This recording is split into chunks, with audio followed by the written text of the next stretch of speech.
नमस्कार मंडळी, लग्नानंतर होईलच प्रेम या मालिकेचा आजचा म्हणजे 14 मार्चचा भाग तुम्ही ऐकत आहात। आजचा भाग जरा इंटरेस्टिंग आहे बरं का।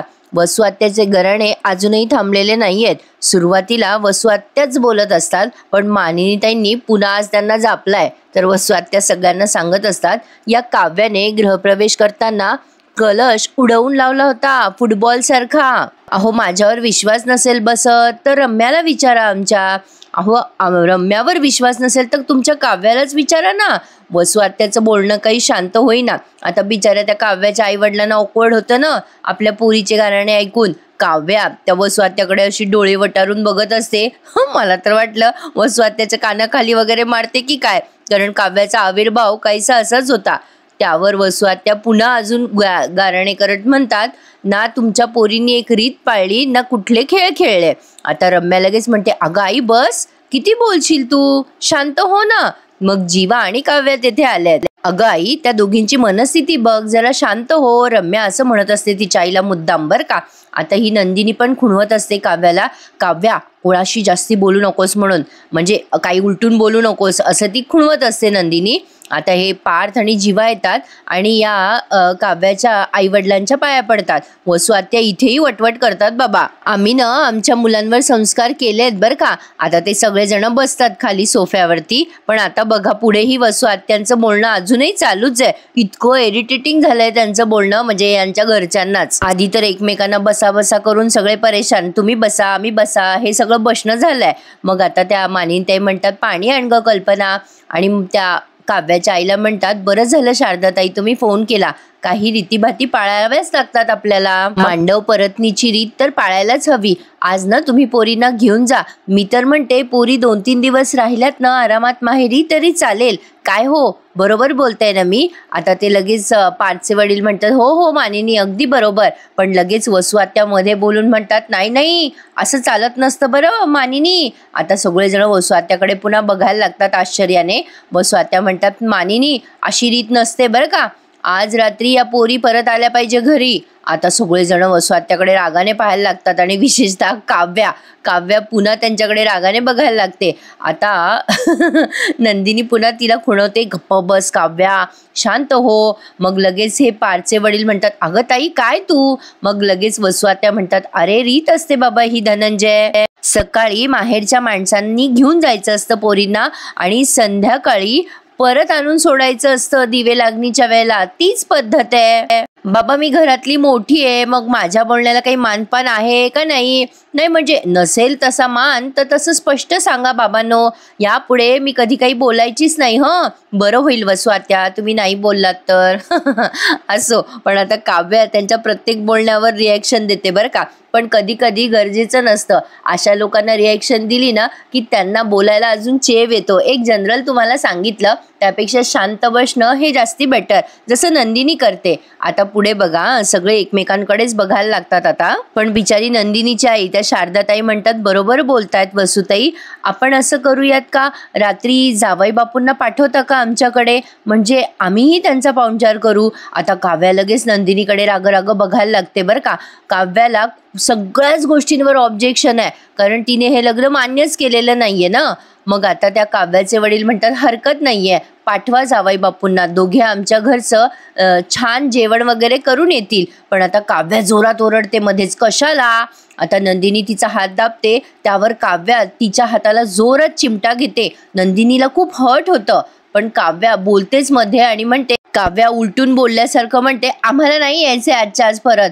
त्यावर नंदिनी म्हणते, नाही नाही काव्याला काही कळत नाही, आम्ही येऊ आजच्या आज परत। आता काव्याने खूप जोरात चिमटा घेतलाय बरं का नंदिनीच्या हाताला। नंदिनीला हर्ट झालंय, पण काव्याला ते रिअलाइज होतं लगेच की अरे आपण हे काय केलं। आता काव्या अशी भांबवल्यासारखी इकडे तिकडे बघते। पार्थचे बाबा म्हणतात, अरे पोरांनो जा, शारदाताई खूप छान जेवण बनवतात बरं का, सुगरण आहेत त्या। त्यावरती वसू आत्या म्हणतात, खरंच विक्रम, खरंच तुला असं वाटतं की आपल्या पोरांनी तिथे जायला पाहिजे? वसू आत्या जेव्हा असं बोलतात तेव्हा पुन्हा काव्या आणि नंदिनी त्यांच्याकडे बघतच राहतात। वसू आत्या पुढे म्हणतात, अरे बाबा तिथे जाऊन काय करणार आहेत आपली पोरं विक्रम, अरे चेहरे बघ आपल्या पोरांचे। त्या नंदिनीच्या वडिलांना बिचाऱ्यांना ऑकवर्ड होतं बरं का। आता वसू आत्या पुढे म्हणतात, अरे त्या जेवणाच्या टेबलवर काय बोलणार आहेत हे एकमेकांशी, नाही म्हणजे नक्की पाहुणचार काय करणार आहेस रे धनंजय। बोलणार काय आहेस तुझ्या दोन्ही जावयांशी? कसे आहात, कसं वाटतंय तुम्हाला आता, असं बोलशील का रे जावयाशी? की माझ्या मुली सुखाने संसार करतील, त्यांना सुखी ठेवा, असं बोलणार आहेस? धनंजय म्हणजे त्या नंदिनीचे वडील. मग वसुआत्या पुढे म्हणतात, किती खोटं वागता ना तुम्ही. आता काव्या कशी रिॲक्ट करते बघा वसुआत्याच्या प्रत्येक बोलण्यावरती. वसुआत्या काहीच्या काही बोलताय. वसुआत्या म्हणतात, त्या जेवणाच्या टेबलावरनं स्मशान शांतता असेल, असं म्हणल्यानंतर जीवा आणि या पार्थला सुद्धा जरा रागच आलाय वसुआत्याचा. शेवटी मानिनीताईंच्या संयमाचा बाण फुटतो. त्या म्हणतात, बस करा वसुताई, आता बस बस करा. अहो, कालपासनं तुम्हाला सांगायचा प्रयत्न करते मी तुम्हाला, पण तुम्हाला तर मान्यच करायचं नाहीये असं दिसतंय. हे बघा वसुताई, जे झालंय ते झालंय, त्यात कोणी काहीही बदल करू शकत नाही. आता वसुआत्या त्या मानिनीताईंकडेच रागाने बघायला लागतात. मानिनीताई म्हणतात, अहो जे आहे ते स्वीकारून आपण पुढे जातोय ना, मग कशाला उगाच झालेल्या जखमांवर मीठ चोळताय? वसुताई, अहो सारखे सारखे पोरांना बोल लावू नका.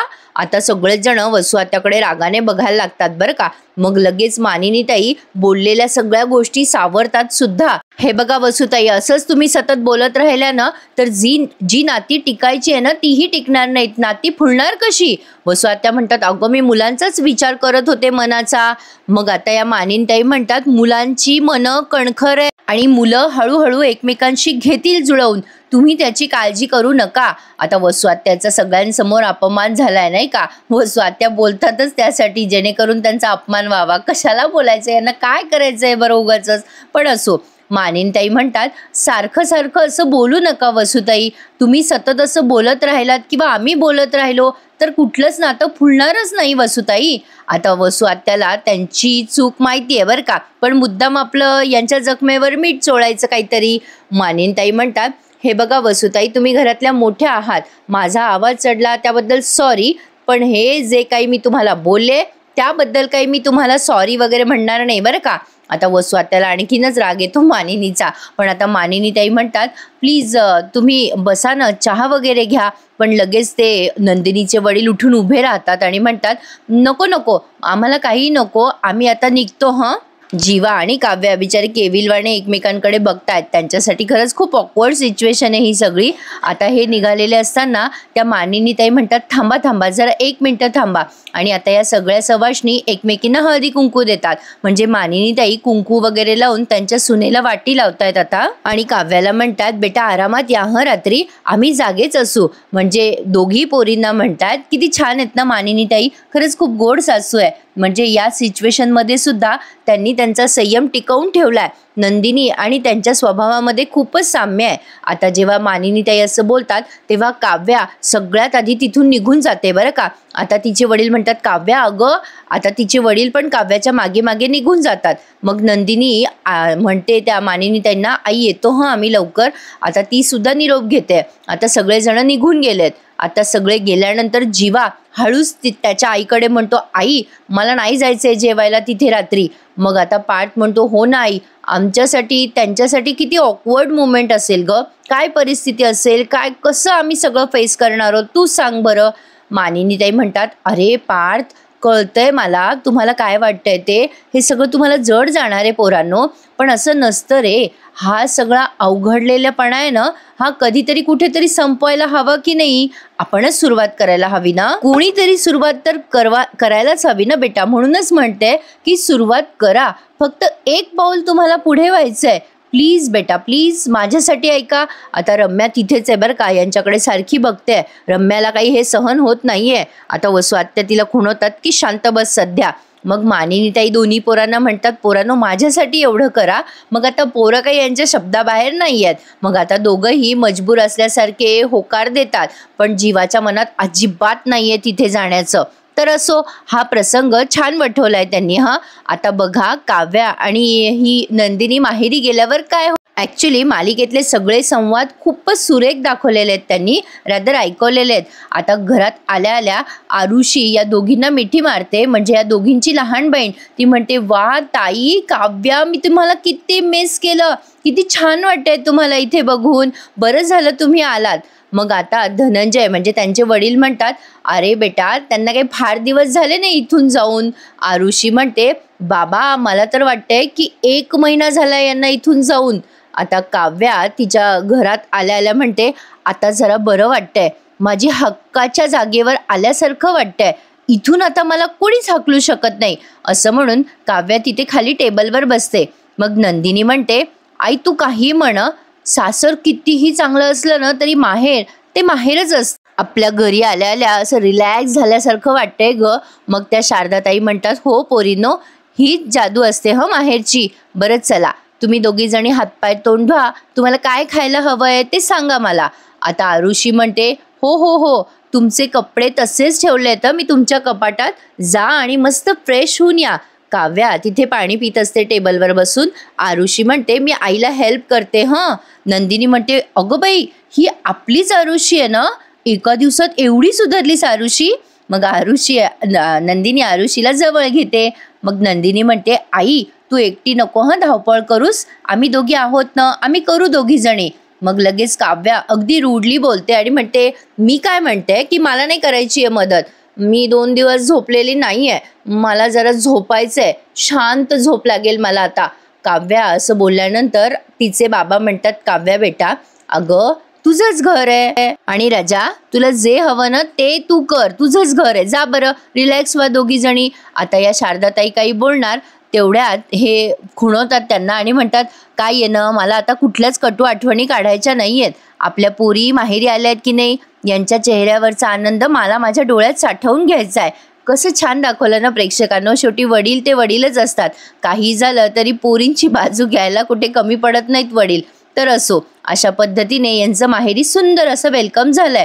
काव्या ॲक्च्युली थोडंसं चुकतीये प्रेक्षकांनो, कबूल आहे की सगळं तिच्या मनाविरुद्ध झालंय, चुकीचं झालंय, पण कुठेतरी ती तिच्या आपल्या माणसांना हर्ट करतीये. एक साधा विचार माझ्या मनात आला म्हणून तुम्हाला शेअर केला बरं. तर बघा, आता रम्या आणि ती लहानी श्रेया तिच्या जवळ आली आहे आणि रम्याला म्हणते, बघ ना लग्नाचे फोटोग्राफ्स आलेत. आता रम्या म्हणते, अरे बापरे, एवढ्या लवकर आले सुद्धा. आता या दोघी जणी मिळून ते फोटोग्राफ्स बघतात. खरं तर यांच्या लग्नाचे फोटोग्राफ्स बघण्यात काही अर्थ नव्हता. सगळ्यांचे चेहरे रडके पडके आणि भांबावलेलेच होते. पण तरी सुद्धा बिचारी श्रेया म्हणत असते, यांची जोडी किती छान दिसते ना, बघ ना, जीवा आणि नंदिनी सुंदर दिसताय, पार्थ आणि काव्या पण किती शोभतायत एकमेकांना. आता पार्थचं नाव घेतल्यावरती या रम्याला येतो राग. ती लगेच तो अल्बम फटाक्कन बंद करते आणि म्हणते, जा माझ्यासाठी कॉफी घेऊन ये ग श्रेया. आता ती श्रेया म्हणते, बरं रम्याताई आणते. म्हणजे पार्थचं दुसऱ्या कोणाशी नाव जोडलेलं हिला सहन होत नाहीये. आता ती कपाट उघडते, कपाटातनं स्वतःचा पासपोर्ट साईज फोटो काढते आणि तो फोटो कापते आणि काव्याच्या जागेवर लावून टाकते, चिटकवून देते आणि म्हणते, जोडी तर माझ्यासोबतच छान दिसते पार्थची. असं म्हणून तो फोटो किती वेळ न्याहाळताना ती दाखवलेली आहे. रम्या विनाकारण टाइमपास करते. मे बी आज होळी असल्यामुळे आजचा भाग जरा त्यांनी लहानच दाखवला प्रेक्षकांनो. पण तुम्हा सगळ्यांना पुन्हा एकदा होळीच्या खूप खूप शुभेच्छा. काल मी शुभेच्छा दिल्याच होत्या, पण आज धुरंडीच्या शुभेच्छा.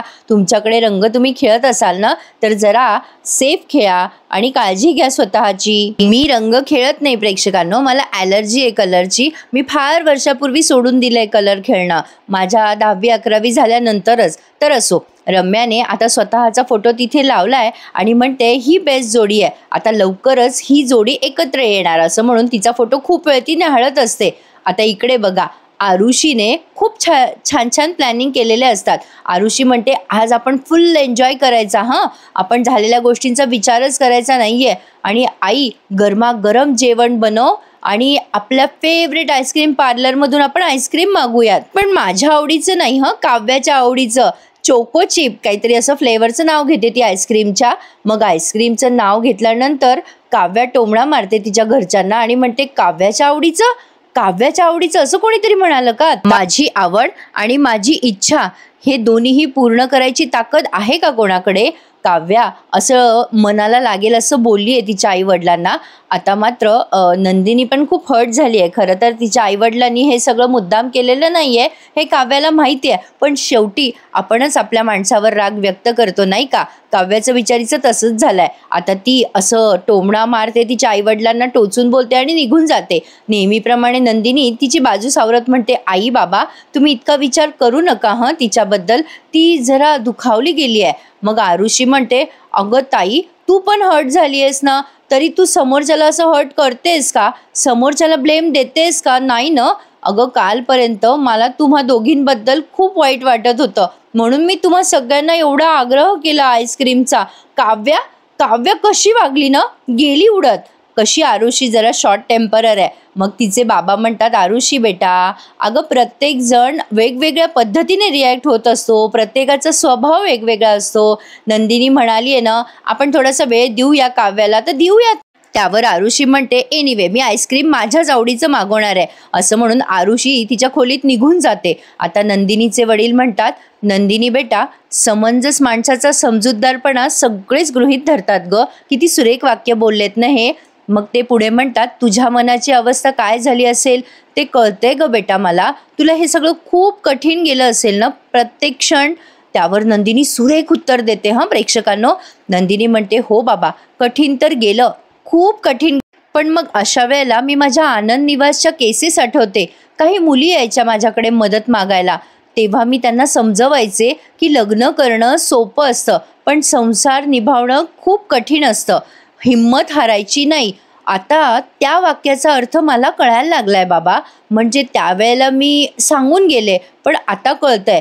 काही तक्रारी करायच्या, काही बायकांचे नवरे त्यांना खूप मारायचे, दारू पिऊन त्रास द्यायचे, अशा बायका माझ्याकडे मदतीला यायच्या. म्हणजे हे सगळं एवढं असून सुद्धा त्या बायका लग्न टिकवतात. त्या बायकांकडनं मी एकच गोष्ट शिकले बाबा, पेशन्स म्हणजे संयम. नंदिनी पुढे म्हणते, माझी परिस्थिती तर फार बरी आहे हो बाबा. एक सांगू का तुम्हाला, जीवाने माझ्यासाठी जे केलंय ना, ते दुसरं कुणीच करू शकलं नसतं. त्यामुळेच मी ठरवलंय बाबा, काही झालं तरी हे लग्न निभवायचं. आता नंदिनीने तिच्या वडिलांना सुरेख उत्तर दिलंय. झालंय काय प्रेक्षकांनो, नंदिनी म्हणजे असं विचार करते की जीवाने तिच्यावर खूप उपकार केलेत, सगळ्यांमध्ये तिला सावरून तिच्याशी लग्न करून या उपकाराची परतफेड ती हे लग्न टिकवून करते. पण काव्याच्या बाबतीत तसं झालेलं नाहीये. काव्याला असं वाटतंय की जबरदस्ती पार्थला तिला थोपवण्यात आलंय आणि झालंय तसंच म्हणा. पण काव्या आणि नंदिनीच्या स्वभावामध्ये फरक आहे, वयामध्ये फरक आहे, त्यामुळे हे होणारच. आता नंदिनीचं हे उत्तर ऐकल्यानंतर तिच्या वडिलांना तिचा फार अभिमान वाटतो. आता तिचे वडील तिला असे जवळ घेतात आणि असं तिचे लाड करतात. तर पुढे बघा, हा म्हणजे एपिसोड इथेच त्यांनी संपवलाय. पण पुढच्या भागामध्ये खूप छान आलाय बरं का प्रोमो. आता पुढच्या भागात आपण बघणार आहोत, काव्या नंदिनीला म्हणते, अगं ताई, आपल्याला जे नको असतं, जे बळजबरी थोपवलं जातं त्यालाच लग्न म्हणतात. आपल्याला जे हवं ते आपल्याकडून ओरबाडलं जातं त्यालाच म्हणतात लग्न. पण इकडे मानिनीताईंनी काही आहेर दिलाय आणि मिठाई दिली आहे आणि या दोन्ही पोरांना म्हणताय, पोरांनो मिठाई घेऊन जा तिकडे आणि हे द्या. पण जीवा म्हणतो, मी याच्यासोबत नाही जाणार. मग आता ते वडील चिडतात त्यांचे आणि म्हणतात, काय भावासोबत जाणार नाही स्वतःच्या? तुम्ही भाऊ भाऊ आहात ना, आणि जाणार नाही काय म्हणतोयस जीवा? मग आता लगेच रम्या या पार्थला भडकवते आणि म्हणते, बघ त्या नंदिनीने कसं जीवाला स्वीकारलंय. म्हणजे रम्याचं असं म्हणणं आहे की नंदिनीने पटकन विसरलंय पार्थला आणि जीवाला एक्सेप्ट केलंय. ही ती मुद्दाम त्या पार्थला भडकवून सांगतेय, पण पार्थवर त्याचा काही परिणाम झालेला दिसत नाहीये. पण आता पार्थच्या आई वडिलांना फार वाईट वाटलंय. त्या मानिनीताई रडत असतात आणि म्हणत असतात, लहानपणी पण आपले पोरं कधी एकमेकांशी असे भांडले नाही हो, आणि आज असे का भांडतायत? पण आता काव्या ठरवते की मी हे सगळं स्वीकारणारच नाहीये. हे सगळे मूर्ख आहेत, मूर्खपणा करतायत. मी आता एक ठोस निर्णय. मालिकेचा एक नवीन प्रोमो आलाय प्रेक्षकांनो. त्यामध्ये आपल्याला असं दिसतंय की काव्या सासरी जायला नाही म्हणत असते, तेव्हा तिची आई तिला बळजबरी म्हणते की तुला जावंच लागेल, आणि तिची बॅग भरत असते. तेव्हा तिच्या आईला जीवा आणि काव्याच्या अफेअर बद्दल कळतं. जीवाने दिलेले गिफ्ट्स तिच्या आईला दिसतात. त्यामुळे आता तिची आई घरच्यांना सांगेल का जीवा आणि काव्याच्या प्रेम प्रकरणाबद्दल? हे बघणं औत्सुक्याचं ठरेल. पुढच्या भागात काय होईल सांगता येत नाही, पण मालिकेची स्टोरी जबरदस्तरित्या पुढे जाते. आजचा भाग तुम्हाला कसा वाटला मला नक्की कळवा. आणि पुन्हा एकदा तुम्हाला होळीच्या शुभेच्छा. Take care, have a safe Holi. भेटूयात उद्या नवीन भागासहित. तोपर्यंत प्लीज प्रेक्षकांनो, ज्यांनी चॅनलला नसेल सबस्क्राईब केले त्यांनी आवर्जून माझ्या चॅनलला सबस्क्राईब करा. आणि लग्नानंतर होईलच प्रेम या मालिकेचे सगळे रिव्ह्यूज माझ्या आवाजात एन्जॉय करायला विसरू नका. माझ्या मेहनतीसाठी जाता जाता एखादा लाईक करायलाही विसरू नका. भेटूयात उद्या. धन्यवाद.